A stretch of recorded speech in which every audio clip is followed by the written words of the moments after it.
Hi, Capricorn. How are you guys doing? As I said, as I promised, as I hinted, we are now back to each individual 12 zodiac signs. Proceeding forward. Ooh. Capricorn, we collaborating. Are you making a deal with the devil? I'm teasing because the Capricorn is the card, or the devil is Capricorn's card in tarot. Dashing into action, speaking your truth, not holding back. Be cautious though, not to hurt sensitivities in the process. So, what's the good word for my Capricorns? Knight of Pentacles. You might want to slow down just a little bit. Put in the effort, the work, and be patient and resilient. Have a practical approach to whatever you are doing. And be more hands-on. To be reliable, to be sure that you are not rushing into things just for the sake of rushing into things. Either you are asked to give back or something will be given back to you after you have already, given a lot. And you got the Fool too, so you are starting a new journey. And that's why I said proceed cautiously. I'm all for starting new adventures and shit, but you don't want to just, okay, so you're walking away from something. And you have options, and then you have a new spark of fire and inspiration, or new work, new course, new something that will require your time, your energy into it. And with that Knight of Pentacles that we had a moment earlier on, watch the road ahead, physically and metaphorically. Look at the finer details. You don't want to rush in with the Knight of Swords energy.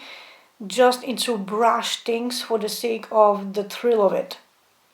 You want to slow down, you want to study, you want to analyze, you want to be aware of your surroundings so that you can make a steady, cautious step that will lead you to success and stability, and not just a feel-good, quick, cheap thrill for the right now.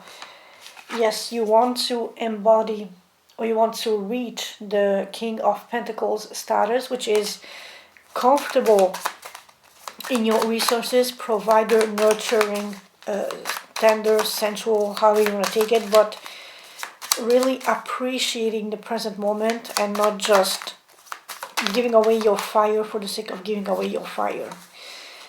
Ooh, Empress, a double card of nurturing, beauty, expansion. Going back again to that Knight of Pentacles, you want to slow down to assess the terrain, the turf, the land, so you can better plot and strategize how to move to maximize expansion and growth.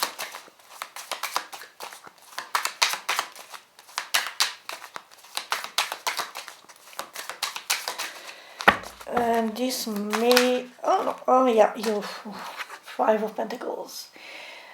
If something is too heavy, too burdensome, just drop it, but be cautious of not landing in this card of lack mentality, of being penniless, and of being left out in the cold, because again, you said something wrong to the wrong person, and you were a little too hasty, too speedy, too fiery, too charismatic, taking on one too many tasks, one too many load, and your tower crumbles.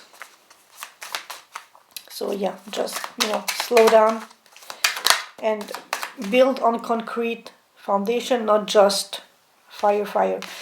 King of Wands again, so you're definitely in your empowered, charismatic, diversifying era. For me, the King of Wands, and I will repeat this until the cows come home,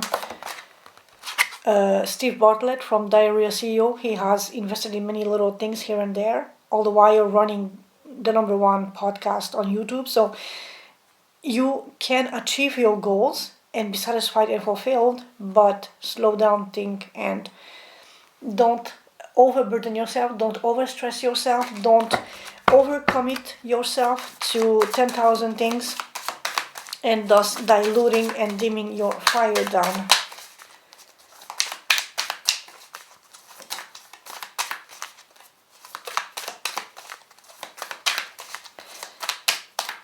So, let's see.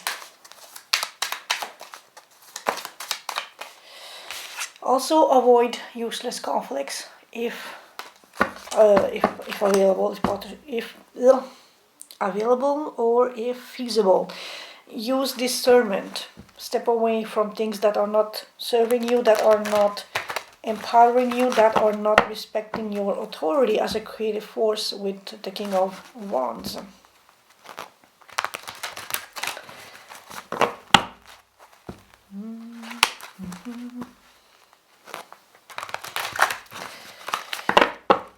Okay, is this center-ish? I would say yes. Okay, so Capricorn, let's cut the deck.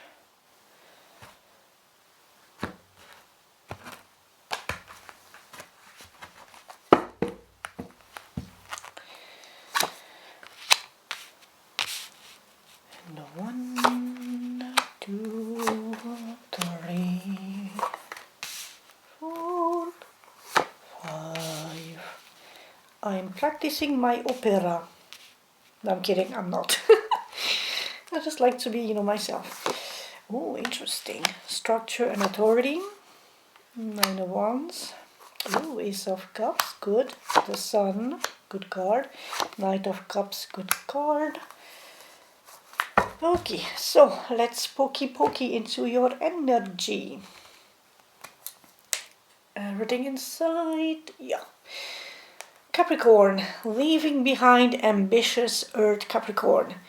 Your disciplined and ambitious drive achieves goals, but can breed pessimism and workaholism, which, high five, I'm a workaholic. This spread targets rigidity and isolation for balanced success in 2026. The achievement pressure. What pessimistic thought undermines your accomplishment?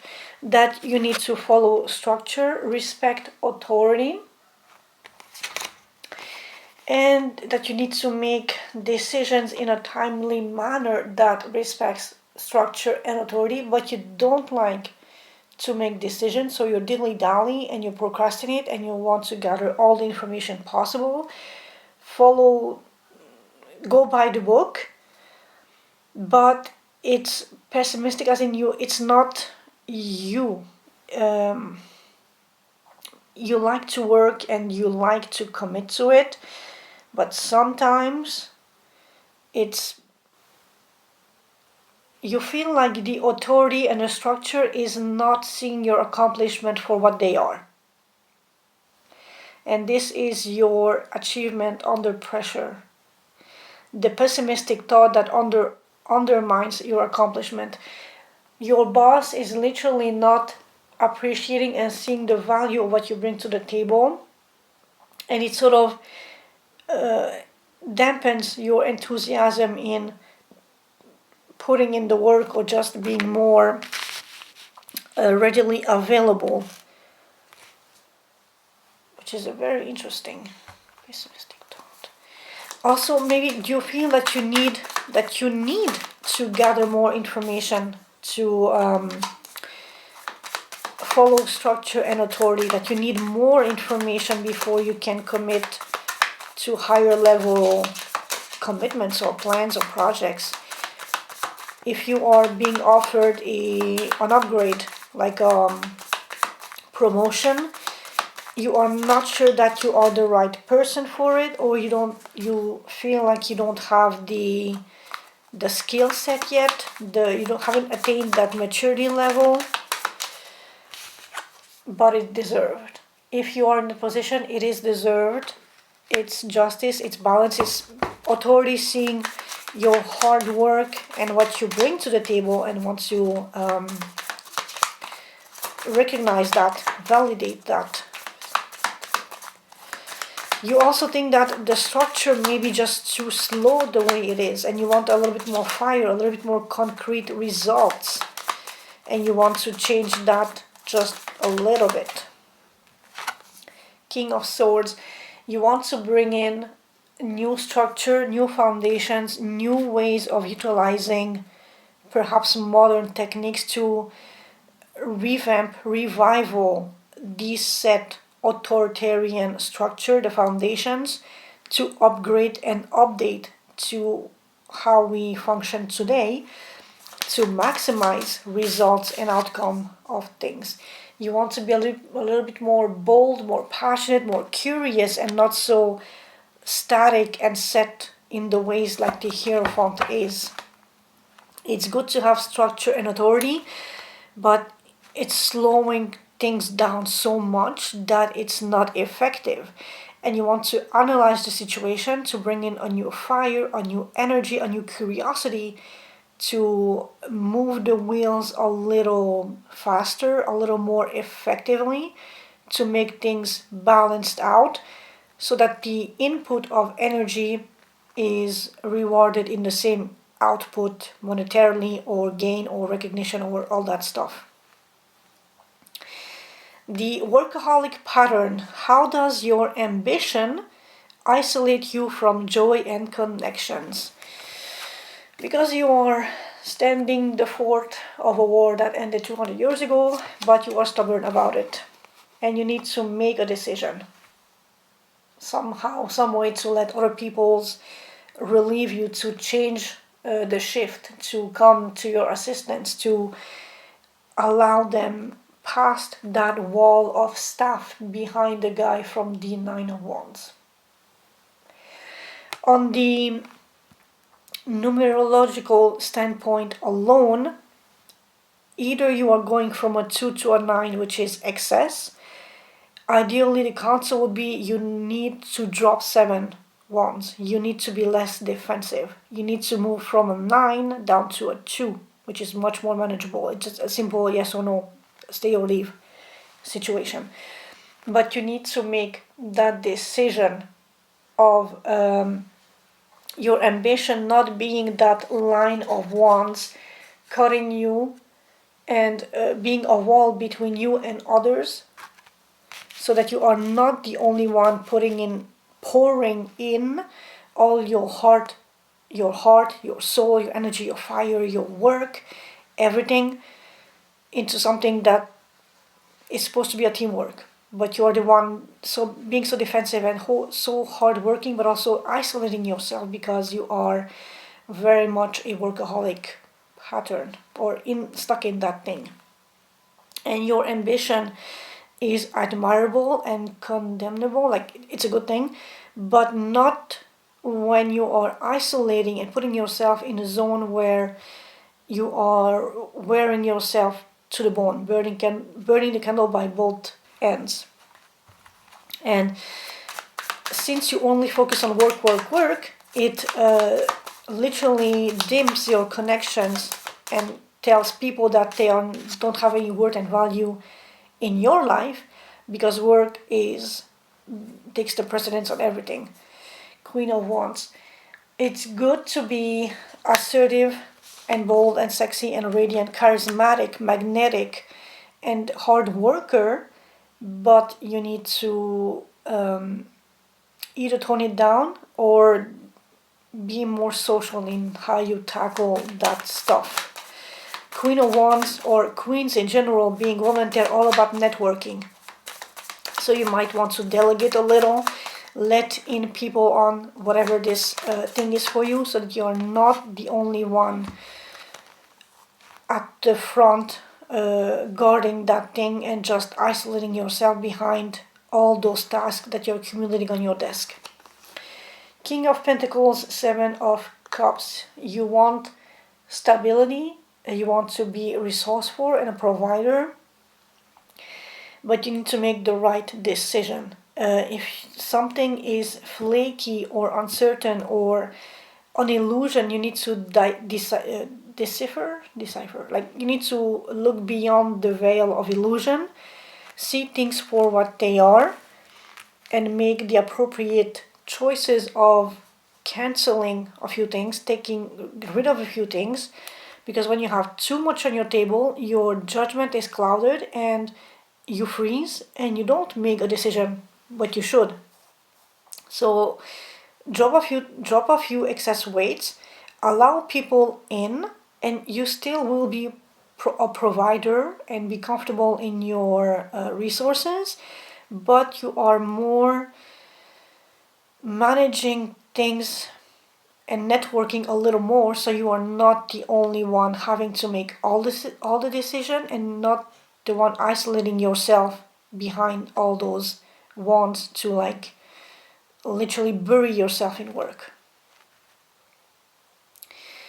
The rigid behavior. What controlling habit resists necessary flexibility?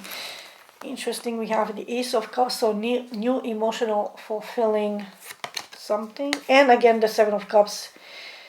Be aware of an overload of choices in your vicinity. What controlling habit resists necessary flexibility? You want to have control on what all these things bring on your emotional table, how they fulfill you, but you can't. That's the whole thing with emotions. Emotions are unbridled. You cannot control how emotions affect you and what little things bring in terms of emotionality to your life. So you need to let go of that control. Something from... And like I said before, because you had the Seven of Cups twice now, you need to decipher what is solid, what is an illusion, what can bring true joy, and what is only the illusion of a joy. And that's too much. You need to let maybe others give you guidance. Wheel of Fortune, good luck. But you need to make the decision of cutting something so that you're actually favoring the chances of this Wheel of Fortune being in one of the cups that will remain.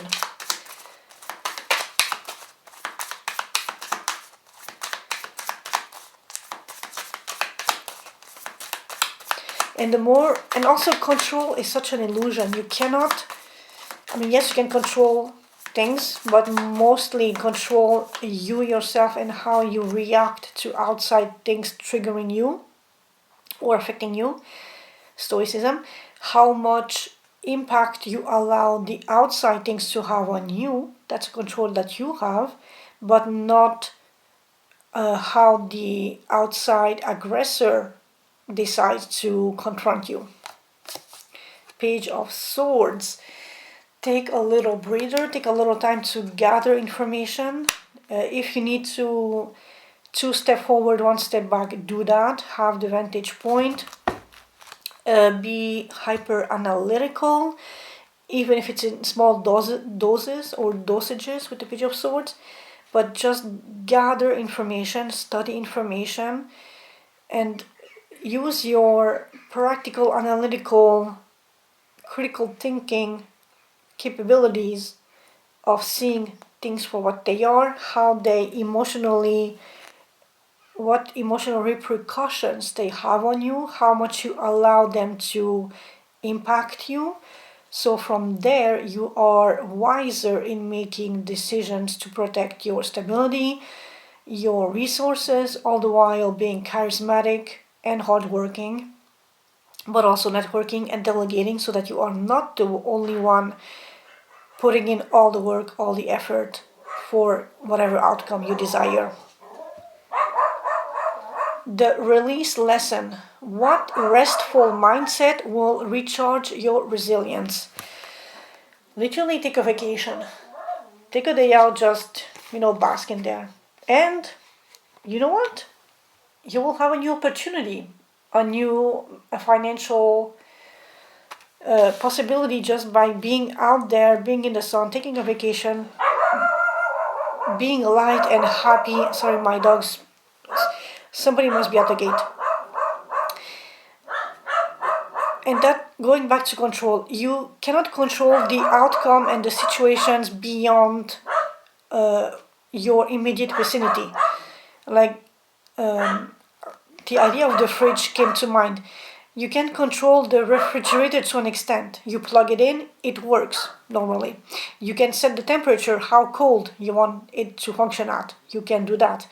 But if something internally breaks, that is beyond your control. If you have a power failure, that is beyond your control. So you have to make peace with the amount of control you have over outside things, so that you are not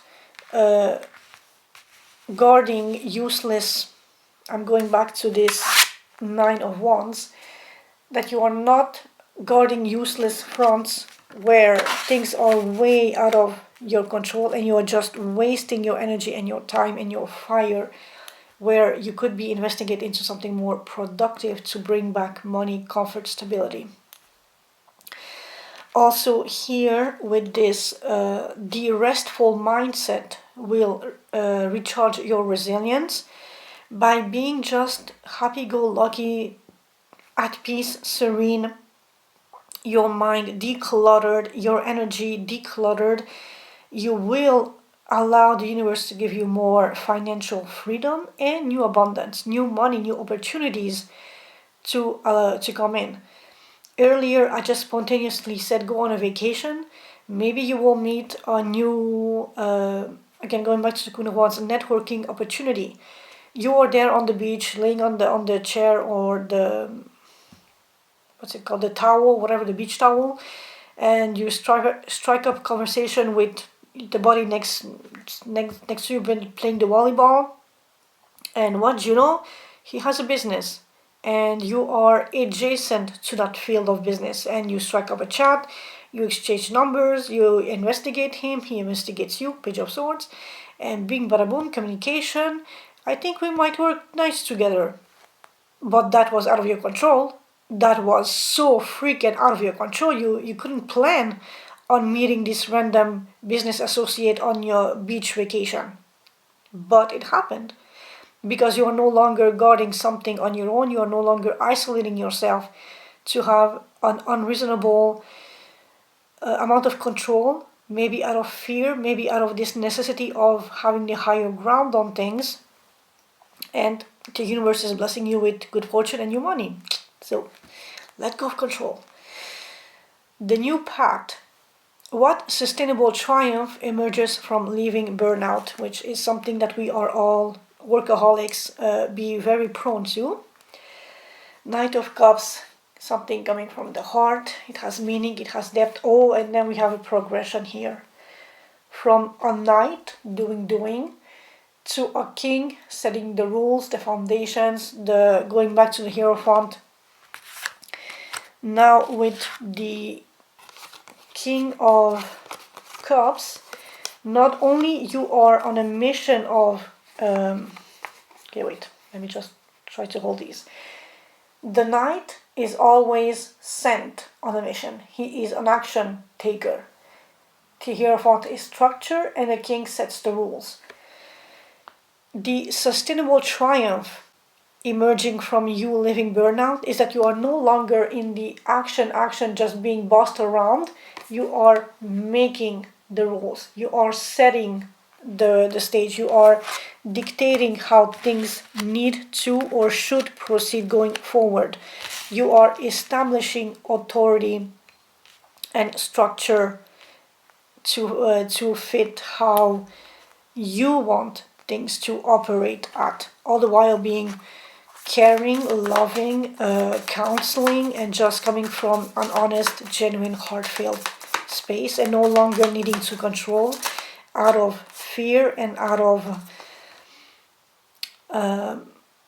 being so defensive about this need to maintain control over situations. And on top of that, you will be recognized and acclaimed. Good news will be coming your way.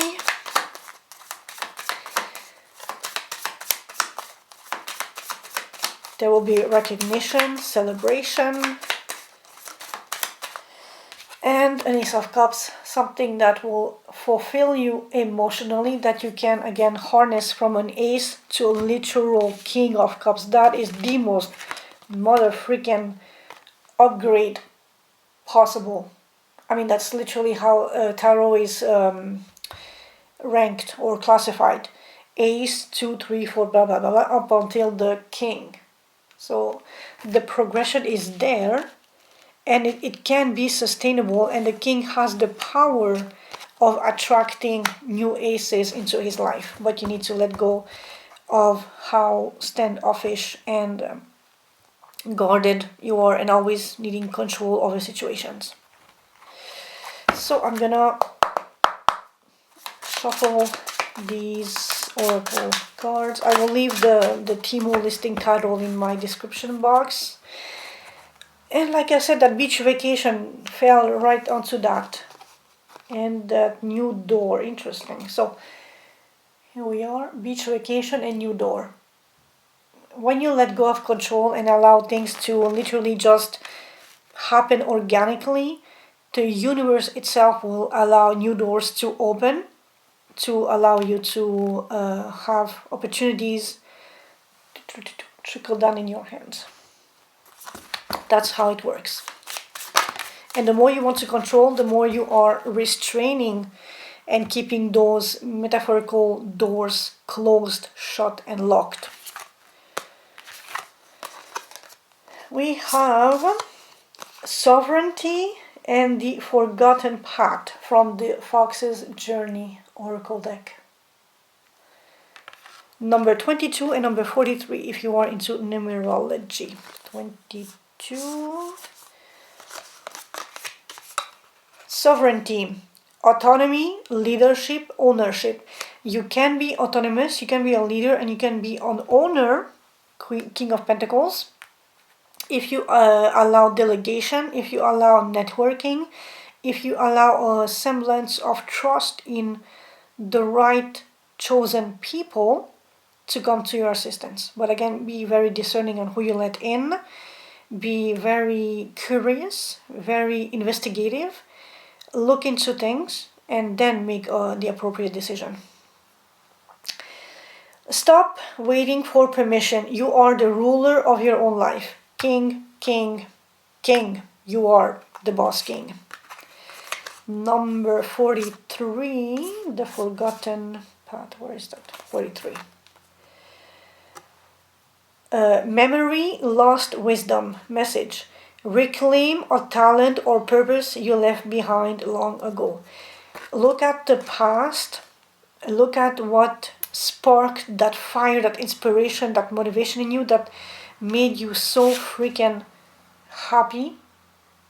Go back to that and literally harness that energy back to you so that you can move the reins, or actually move the chariot into a successful and not overburdensome journey in 2026. Capricorns, thank you for being here with me. Thank you for supporting my channel. Thank you for allowing me to tap into your energy. I hope you have taken something out of this, that it was helpful, insightful, entertaining, all that good stuff. And I will see you in 2026. Thank you so much. Peace out.